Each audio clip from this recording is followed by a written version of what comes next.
I'm Sam Hartman, and I'm going to be giving my informative speech. Here's my speaking outline.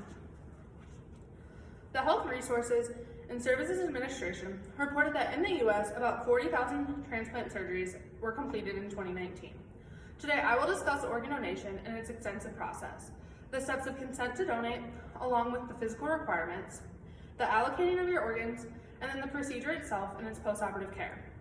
I have completed substantial research on the necessary steps for a successful organ transplant to better my understanding of how it is possible. First, I will explain how one becomes a donor and how they are determined to be viable after death. Next, I will express who decides where each organ goes and how that decision is made.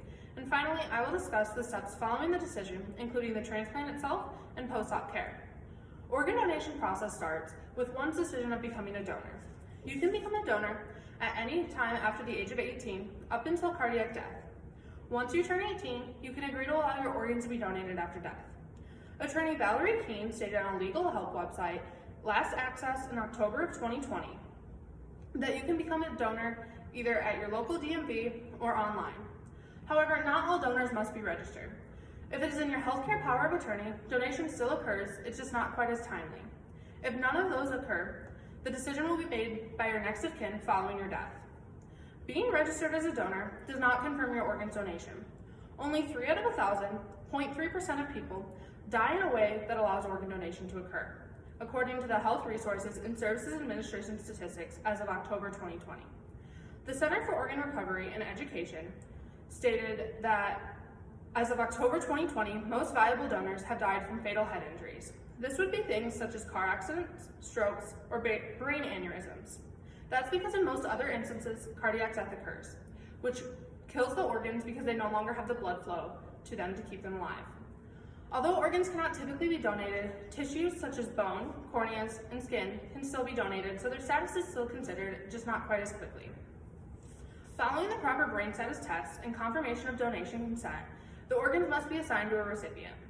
There are many factors that take part in the allocation of organs. Once someone is determined as a donor, the hospital contacts the Organ Procurement and Transplantation Network, OPTN, about the new donor.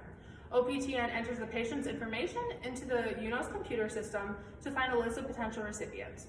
Once there is a completed list, who it goes to is determined based on a variety of national standards. OPTN asserts that as of October 2020, each organ has its own set of standards, but there are basic ones that fit the criteria for all organs. The most important factor is blood type and compatibility, which would include the size and immune system status. Other key factors include the availability, the lifetime left on the organ, the distance from the recipient to the donor, and the severity of the recipient's conditions. After the allocation process, the procurement can begin. A special surgical transplant team takes over the case to complete the procedures and provide post-op care. Comm explains that the surgical transplant team first recovers the organs. Once the organ is removed, they flush it with a cool solution to remove all the blood for proper preservation. Each organ is then carefully evaluated to ensure good health, and then placed on ice in a sterile container ready for transport. Transportation of the organs is organized by the Organ Procurement Organization, OPO, through either ambulances, helicopters, or commercial planes relative to the distance and organ life. When the organs safely arrive, the recipient should already be prepped and ready in the operating room. The surgical transplant team removes the bad organ, if applicable, and places the new one in before closing up. Following the procedure, there is typically a 3 to 6 month recovery rate. The University of Chicago Medical Center stated that as of October 2020, post-transplant patients are put on medication to fight infection, they have dietary restrictions, and are given a support team for both the emotional and financial burdens put on them in this time. They are also required to have frequent checkups that continue past their recovery but become more sparse as time goes on. Wrapping up, organ donation is a complicated process with many steps and teams of people. I first discussed how one can become a donor and the physical requirements for viability of donation.